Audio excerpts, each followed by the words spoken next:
Good morning বন্ধুরা, আমার নতুন একটা ভিডিওতে তোমাদের সবাইকে ওয়েলকাম। এখন বাজছে সকাল 6:30 মতো, আর আমরা সবাই মিলে এখন অটো করে যাচ্ছি গঙ্গাতে, বেনারসের গঙ্গায়। আজকে আমরা সবাই স্নান করব, তারপর ওখান থেকে যাব বাবা বিশ্বনাথের কাছে পুজো দিতে। তো আমার হাজব্যান্ড ড্রাইভার তাদের সাথে কথা বলছে। আসলে আমরা তো ধরো জানি না কোথায় যেতে হয়, কোন ঘাটে গেলে স্নান করা যায়। তো উনি বলছেন যেহেতু আমাদের সাথে বয়স্ক মানুষ আছে, এখানে অনেক ঘাট আছে যেখানে গেলে তোমাকে হেঁটে আবার ঘাটের কাছে যেতে হবে, মানে অনেক দূরে অটো দাঁড়িয়ে যাবে, সেখান থেকে হেঁটে ঘাটের কাছে যেতে হবে। তো ওনারা আমাদের যে ঘাটে নিয়ে যাবেন সেখানে হাঁটতে হবে না। তো দেখো আমরা পৌঁছে গেছি ঘাটে, একদমই ঘাটের সামনে অটো এসে দাঁড়ালো। আর এই যে ভেতরে প্রচুর জিনিসপত্রের দোকান, তোমার পুজোর জিনিসের দোকান, তারপরে এই যে গঙ্গা জল নেওয়ার জন্য যে পাত্রগুলো হয় সেগুলো রাখা আছে। তো এখন আমরা সবাই মিলে হেঁটে হেঁটে যাচ্ছি গঙ্গার ধারে। ওখানে আবার আমাদেরকে নৌকা করতে হবে, তারপরে নৌকা করে যাব গঙ্গার ওপারে। সেইখানে নাকি মানে স্নানের ব্যবস্থা আছে, মানে জামা কাপড় চেঞ্জের ব্যবস্থা আছে। তো সেখানে পৌঁছে সেখানে স্নান করব। তো আমার মায়ের আবার কাল থেকে শুরু হয়েছে প্রচণ্ড পায়ে ব্যথা। আসলে এই 2-3 দিন ধরো প্রচুর জার্নি হয়েছে, প্রচুর হাঁটাহাঁটি হয়েছে, আর মায়ের তো এমনি পায়ে কোমরে সব জায়গাতেই প্রবলেম আছে। মা তো পা ফেলে হাঁটতেই পারছে না, মানে আমার তো ভীষণ টেনশান হচ্ছে আজকে সারা দিনটা। ধরো মন্দিরে যাওয়া আছে, ঘোরাঘুরি আছে, সেগুলো কি করে করবে। তো মাকে আস্তে আস্তে ধরে ধরে এখন নিয়ে যাচ্ছি। এখানে প্রচুর সিঁড়ি, সিঁড়ি নেমে মানে সিঁড়িগুলো আর কি নেমে তারপর তোমার ওই দেখো দূরে ঘাটে যেতে হবে। তো আস্তে আস্তে মাকে নিয়ে যাচ্ছি, সে কারণে আমি আর মা সবসময়তেই পিছনে পড়ে থাকছি। ভিডিও করতেও সে কারণে একটু অসুবিধা হচ্ছে, ধরো সাথে বয়স্ক মানুষ, তারপর মায়ের এই শরীর খারাপের জন্য না মনটাও ভালো লাগছে না। কোথাও বেড়াতে এসে সবাই যাতে ঠিকভাবে থাকে, সুস্থ থাকে, এটাই দেখবে ভালো লাগে। তো আমারও মনটা সকাল থেকে ভীষণই খারাপ মায়ের এই শরীর খারাপের জন্য। এই যে আমাদের নৌকা ঠিক হয়ে গেছে, এই নৌকা করে আমরা যাব ওপারে। আজকে মারাত্মক ঠান্ডা, আর চারিদিকটা না পুরো কুয়াশা, মানে রোদই ওঠেনি, জানি না বেলার দিকে রোদ উঠবে কি না। আর আমরা খুব সকাল সকাল বেরিয়েছি যাতে মন্দিরে গিয়ে আর কি বেশি লাইনে পড়তে না হয়। তবে আমার কোনো অভিজ্ঞতা নেই ওখানে কীরকম ভিড় হয় না হয়। তো চলো আগে স্নানটা তো করি, কিন্তু এই ঠান্ডায় কী করে যে স্নান করব সেটাই বুঝে উঠতে পারছি না। কিন্তু বেনারসে এসেছি আর এখানের গঙ্গায় স্নান করব না, সেটা কি হতে পারে? এই যে মায়ের মুখ চোখ দেখো একদম শুকিয়ে গেছে। মাকে বলছিলাম যে তুমি স্নান করো না, কিন্তু মা বলছে যে না, বাবা বিশ্বনাথের মাথায় জল ঢালবো, গঙ্গা স্নান তো করতেই হবে। আর কি বলবো, মায়ের ইচ্ছে যখন, কষ্ট করে হলেও মা আর কি করবে। তো চলো এখন আমরা যাব হচ্ছে ওই পারে। আমরা এখন নৌকায় বসে আছি, এখনো স্টার্ট করেনি, হয়তো কিছু সমস্যা হচ্ছে সে কারণে একটু দেরি হচ্ছে। আর এই যে ঘাটটা, কত সিঁড়ি দেখেছো, এতগুলো সিঁড়ি মাকে খুব কষ্ট করে আর কি নিয়ে আসলাম। মা একদমই পা ফেলতে পারছে না, জানি না কি করে এতটা ঘুরবে আজকে। তো যাই হোক, আস্তে আস্তে আর কি মাকে নিয়ে সবটা ঘোরাতে হবে। আর কিছু খাইয়ে না, পেন কিলার খাইয়ে দেবো। কিছু যেহেতু খাইনি সেই কারণে ব্যথার ওষুধটাও দিতে পারছি না। স্নান হয়ে গেলে কিছু খাবে, তারপরে ওষুধটা দিয়ে দেব। আর এই যে আমরা এখন চলে এসেছি এপারে। আর এখানে দেখেছো এই যে ছোট ছোট ঘর করা আর কি কাপড় দিয়ে, এগুলোই হচ্ছে চেঞ্জ করার জায়গা। তো ভীষণ ঠান্ডা জল, সেই জলে এখন একজন একজন করে স্নান করব। কেউ জামাগুলো ধরে আছে। এখানে ব্যবস্থা ভালোই, ঘর বলতে এই যে কাপড় দিয়ে যে ঘর ঘর করা আছে ওর মধ্যে ঢুকেই আর কি জামা চেঞ্জ করতে হবে। তো এই দেখো এখন দুজনা নেমেছে জল মানে স্নান করতে, তো কেউই আর কি ডুবতে পারছে না, এত ঠান্ডা জল। কিন্তু একবার ডুবে গেলে তারপর কিন্তু আর ঠান্ডাটা লাগবে না, ওই প্রথম ডুবটা দিতেই যা ঠান্ডা লাগে। তো আমার ছেলের আবার এইসবে দেখি ভীষণ ভক্তি, মানে গঙ্গা স্নান করব, তারপর পুজো দেব, যাই হোক ভালো। এগুলো আমি ওকে বাধ্য করিনি আর কি যে স্নান করতেই হবে, ও বলল না মা, এসেছি যখন স্নান করব। তো এখন বড়দি গিয়েছে, সবাই একজন একজন করে করছি। জামাগুলো রাখা আছে, ধরো জিনিসপত্রগুলো রাখা আছে, ব্যাগপত্র, সবাই মিলে একসাথে নামলে ধরো ওগুলোও দেখতে হবে। সে কারণে এখন ওরা করছে, তারপরে আমি করে নেব। আর বড়দি আবার ডুব দিতে পারে না, সেই কারণে একটা পাত্র এখানেই মানে রাখা থাকে আর কি ঘাটে, সেইটা নিয়ে আর কি জল ঢালছে। আর আমি ডুবটুকু দিতে পারি, সাঁতার তো কাটতে পারি না। দেখেছো অবস্থা, এখন এই মগে করেই আর কি স্নান করে নিল। তো যাই হোক, এখানে এসে সবারই ভীষণ ভালো লাগছে। ঠান্ডা হলেও কিন্তু এই স্নান করে যে একটা মানে আনন্দ হচ্ছে মনের মধ্যে, সেটা কিন্তু মানে বলে বোঝানো যাবে না। এরপরে ঠাকুরকে এটাই ডাকছি যেন ভালোভাবে পুজোটাও দিয়ে আসতে পারি।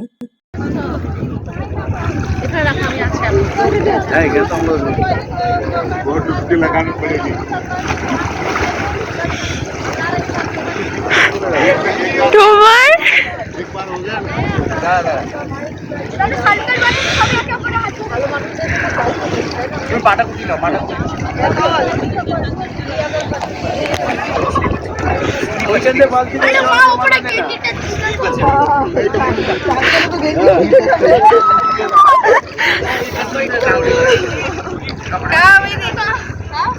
এই তোমার ভালো ক্যান্ডিড উঠছে, ভালো ক্যান্ডিড উঠছে।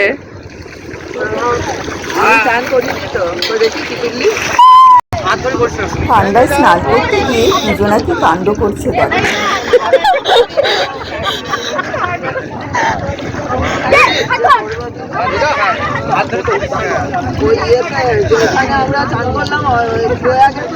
না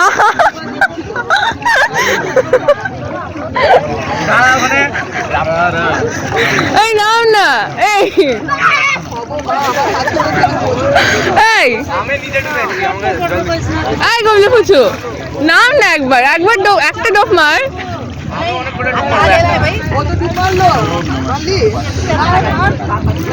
চলে যা বাবু।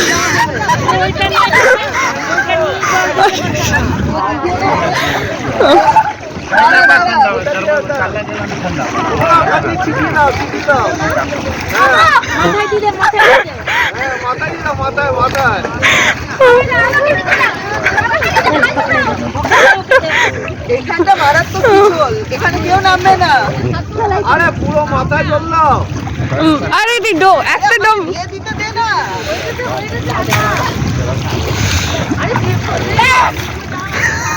মাথা ভেঙে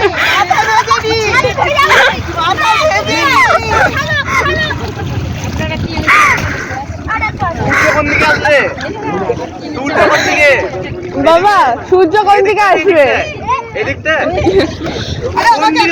আমি দিদাকে এখানটা মারাত্মক পিছল, আমার ভয় লাগছে। ঠিক করে বলো কোন দিকে। স্নান হয়ে গেছে, এখন আমরা আবার সেই নৌকাতে করেই যাচ্ছি হচ্ছে বাবা বিশ্বনাথের মন্দির। আর সাইডে দেখো এখানে যে ৮৪টা ঘাট রয়েছে, সেই ঘাটগুলো যাওয়ার পথে আর কি পড়ছে। এত অপূর্ব দৃশ্য মানে সে ভাষায় প্রকাশ করা যায় না। এখানে আসার আগে আমি শুনেছিলাম এখানে নৌকা করে ৮৪টা ঘাট ঘোরায়, তো আমরা তো সেটা এখন করিনি। এখন এমনিই ঘাটে করে মন্দিরে যাচ্ছি। মন্দিরে যাওয়ার পথে যে ঘাটগুলো পড়ছে সেগুলোই দেখতে দেখতে যাচ্ছি। তো দেখো ডান দিকের এই দৃশ্যটা কী যে অপূর্ব দৃশ্য, মানে আমি তোমাদেরকে বলে বোঝাতে পারবো না। মনে হচ্ছে এই নৌকা করে এখন সারা মানে আর কি ঘাটগুলো ঘুরতে ঘুরতে ঘুরতে যাই। তো আমাদের যাওয়ার পথে মণিকর্ণিকা ঘাট পড়লো, যেখানে আর কি তোমার যেটা আর কি শ্মশান। তো এখন আমরা চলে এসেছি হচ্ছে বাবা বিশ্বনাথের মন্দিরে। এটা হচ্ছে মন্দিরের একটা গেট, এটা ১ নাম্বার গেট। ১ নাম্বার গেট দিয়ে আমরা এখন ভেতরে ঢুকবো। এখানেও দেখো প্রচুর সিঁড়ি রয়েছে। তো মাকে ভীষণ কষ্ট করে এই সিঁড়িগুলো উঠতে হচ্ছে, মানে দাঁড়াচ্ছে একটু তারপর আবার উঠছে, এই করে করে মাকে ধরে ধরে ওঠাচ্ছি। এখন ভেতরে গিয়ে ওখানে তোমার ধরো ফোন, তারপর ব্যাগ সমস্ত কিছু জমা দিতে হবে, তারপর লাইনে দাঁড়াতে হবে। এই যে আমরা চলে এসেছি ভেতরে, এখানে একটা দোকানে আমরা প্রসাদ কিনলাম মানে পুজো দেওয়ার জন্য, তারপর ওখানেই সমস্ত কিছু জমা দিয়ে লাইনে দাঁড়াবো। অলরেডি অনেক লাইন পড়ে গেছে। ৯:৩০ থেকে লাইনে দাঁড়িয়ে এখন বাজছে দুপুর ৩টে। এতক্ষণে আমাদের পুজো দেওয়া কমপ্লিট হলো, মানে ৫.৫ ঘন্টা আমরা টানা লাইনে দাঁড়িয়েছিলাম।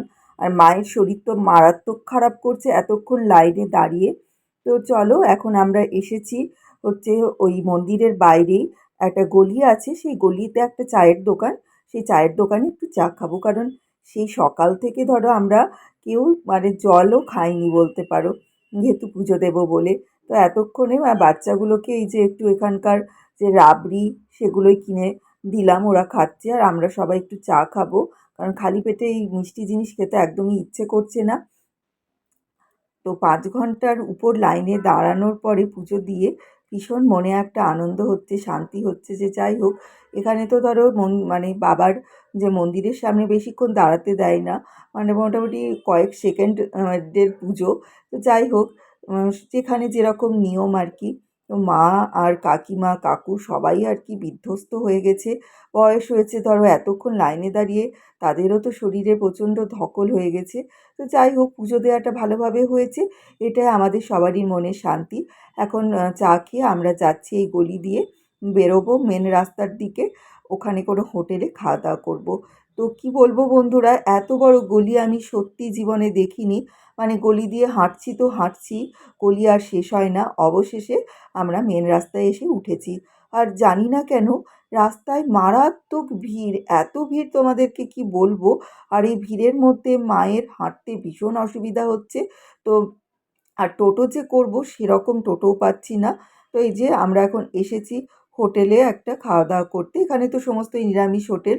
আর এখন বাজছে কটা বলো তো? এখন বাজছে বিকেল মানে ৫টার কাছাকাছি। ৫টার কাছাকাছি আমরা এখন দুপুরে খাওয়া দাওয়া করব। তো এখানে খাওয়া দাওয়া করে আমরা সোজা যাব হচ্ছে ঘাটে সন্ধ্যা আরতি দেখতে। একবার ভাবছিলাম যে মাকে নিয়ে হোটেলে চলে যাই, কিন্তু মা বলল, "না, এতটা যখন কষ্ট করলাম, সন্ধ্যা আরতিটা দেখেই হোটেলে ফিরবো।" তো চলো এখন খাওয়া দাওয়াটা করে নিই। আমরা যখন খাওয়া দাওয়া করে উঠলাম তখন সন্ধে লেগে গেছে। তো যে হোটেলে আমরা খাচ্ছিলাম সেখান থেকে রিক্সা করে আমরা এখন এসেছি দশাশ্রমের ঘাটে। অনেকটাই রাস্তা। আর এখানে একটা সিস্টেম কি বলো তো, তোমার রিক্সাগুলো ঘাট পর্যন্ত যাবে না, অনেকটা দূরে রিক্সা দাঁড়িয়ে গেছে, সেখান থেকে ঘাট অনেকটা দূরে। সেই কারণে মা আর কাকিমার জন্য এই যে হুইল শেয়ার করা হয়েছে। এখানে হুইল চেয়ারের সিস্টেম আছে, বয়স্কদের জন্য, অসুস্থদের জন্য, বা যারা নিতে চায় সবারই জন্যই। তো মা আর কাকিমার জন্য এই হুইল চেয়ারটা করে দিয়ে একদিক দিয়ে ভালো হয়েছে, কারণ ওনাদের পক্ষে আর হাঁটা সম্ভব ছিল না। কারণ মন্দিরে এতক্ষণ দাঁড়াতে হয়েছে, তারপর এই ভিড়ের মধ্যে হাঁটা অসম্ভব। ভিড়টা দেখেছো, পুরো কাতারে কাতারে লোক। আর আমি আর ছেলে এখন মায়ের হুইল চেয়ারের পেছনে পেছনে প্রায় দৌড়াচ্ছি, কারণ ওনারা একটু তাড়াতাড়ি যাচ্ছেন। আর এই ভিড়ের মধ্যে যদি মা হারিয়ে যায় তাহলে খুঁজে পাওয়া কিন্তু খুব মুশকিল হবে। তো আমরা এখন পৌঁছে গেছি দশাশ্রমের ঘাটে। মারাত্মক ভিড়, আরতি শুরুও হয়ে গেছে। এখানে সবাই মানে দুপুর থেকে জায়গা দখল করে থাকে আরতি দেখার জন্য। আর আমরা এসেছি আরতি শুরু হওয়ার আগে, তাহলে কি আর জায়গা পাওয়া যায়? ভিড়ে ভিড়াক্কার। তো আমরা এখন অনেকটা দূর থেকে আরতিটা দেখছি, কারণ সামনে যাওয়ার কোনো সুযোগ নেই, এত ভিড়। তো এই ভিড় ঠেলে সামনে গিয়ে মানে পৌঁছানো প্রায় অসম্ভব। সে কারণে মাকে নিয়ে আমি এই দূরেই দাঁড়িয়ে আছি। আর আমার ছেলে, বর ওরা একটু আগে আছে, কারণ মা বললো এত ভিড়ের মধ্যে আমি আর এগিয়ে যাব না, এখান থেকেই দেখব। তো আমরা এখানটাতেই দাঁড়িয়ে আছি, দেখা যাচ্ছে, খারাপ নয় আর কি, মানে সামনে থেকে দেখতে পারলে আরও ভালো লাগতো। ওই যে দূরে ওখানে হচ্ছে আরতি। এতদিন টিভিতে দেখেছি বা ফোনে ভিডিওতে দেখেছি, আজকে নিজের চোখে বেনারসের এই গঙ্গা আরতি দেখতে পেয়ে সত্যি ভীষণ ভালো লাগছে, অপূর্ব।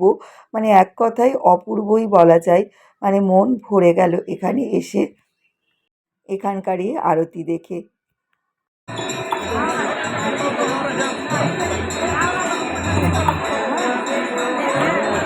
শোনো না, পুজো করে করো, চল চল বেরিয়ে বেরোতে পারবেন এরপরে।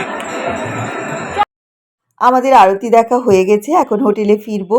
তো চলো বন্ধুরা, ভিডিওটা এখানে শেষ করছি। তোমরা সবাই খুব ভালো থেকো, সুস্থ থেকো, টাটা।